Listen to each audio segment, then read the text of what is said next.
just in front of a guy. I was in front of a guy. No, I was just walking by this guy who had a little dog with him. And this kid went by on a skateboard. And the fucking dog freaked out. Like, started going crazy. And I think the dog was right, because I gotta look at him and like, that's a...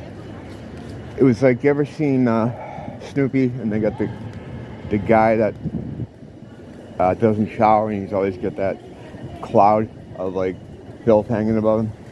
He wasn't dirty, but, well, I mean, I don't know, I didn't get that close. But it was like he had a cloud over him.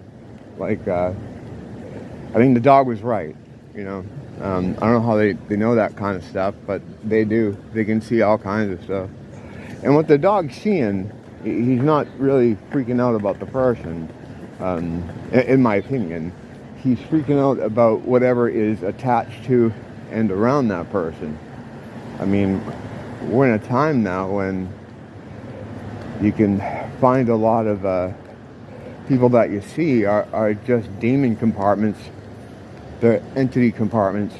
You know, they have them inside or hanging around them. And dogs can see that. I don't know how. I never really looked into that whole thing about why dogs can sense that in people, but they do. And it's not the people themselves. It's they're seeing the entities that are attached to them or inside them. At least that's what I think it is. And as time marches on, there are more of these things around to inhabit people or just be around people, or they're everywhere. And you can kind of see it.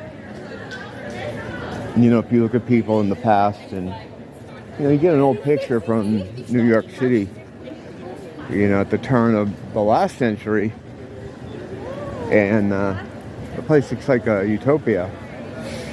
Everything's clean, you know, everyone's dressed well, you know,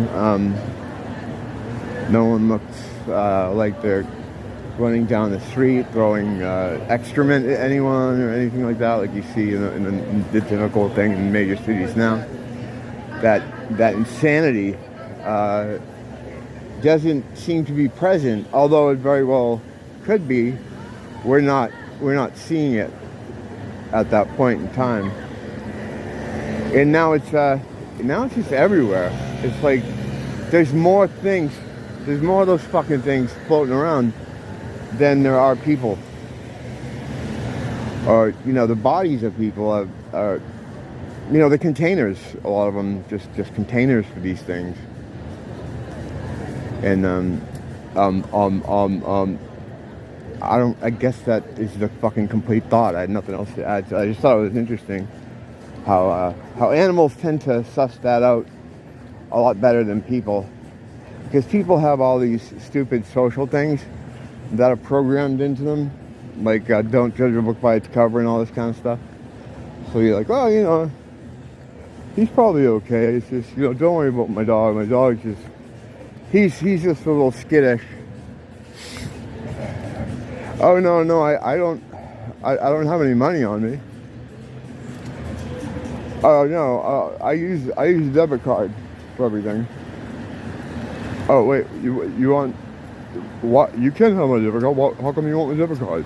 And it goes like that, and then he's being robbed, you know, because his stupid social programming told him to be an open person, you know, and not to judge, because then he would absolutely be bad. He's better off just handing over his goods to the robber, so that he can stay in the good graces of the modern mindset. You know, you see that kind of stuff happen. I was kind of I had that happen to me earlier in life, where I let my stupid dog programming override my instincts and my common sense, with the thought that, well, You know, if I show this person, if I'm good to this person and I'm open with this person or whatever, then, you know, I'm not going to have a problem. And you will. You'll have a problem. They're just going to rob you. Or rape you, whatever the fuck they're doing. So yeah, when you see someone with that kind of fucking dark cloud around them, and you can see it, you know, don't try to make a fucking virtue signal or a social statement by fucking going over there and fucking talking to them. Hey, how you doing, buddy? Oh, no, what are you doing with that skateboard? Oh, you want me to try it? Oh, you know. I thought he wanted me to try his skateboard. Yeah. They don't want you to have that level of discernment, though. They try to take that away from you. You know, they really want to get into your mind. I mean, they already are, but these social shapers, they want to be in your mind because it drives them crazy that you have a refuge where you can determine things yourself, and you can decide who to steer clear of and who to be near, who to live next to, and when to move from the fucking neighborhood. They don't want you to have that discernment, you know, because they want you to walk into it, you know, they want you to be victimized, you know, and then it'll be your fault. It sounds extreme, but, and they may not say they want this consciously, but subconsciously they do. Evil wants evil shit. Don't blame the teacher, blame the school.